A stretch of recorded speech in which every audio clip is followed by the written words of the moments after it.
Hey guys, this is Erica. In this video, let's meet the join node. Based on the connection field that is common to the two forms, the join node brings data from two forms together into a single coherent dataset. The node configuration will remind us which one is the left or right form. There are four types of join: inner join, left join, right join, and full join.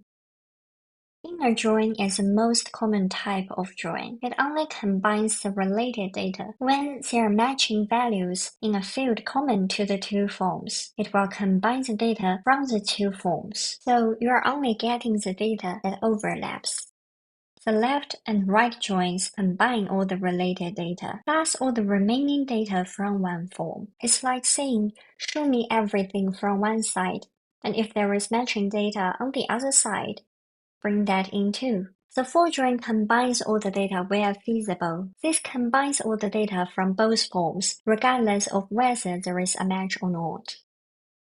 When setting up your join node, you will also have the option to merge connection field. This combines the connection fields from both forms into one field in your final dataset, making it easier to work with. For more detailed guidance, check out our help document for the join node. That's all for this video. If you like this video, subscribe to our channel. This is Erica. Thank you for watching. See you next time.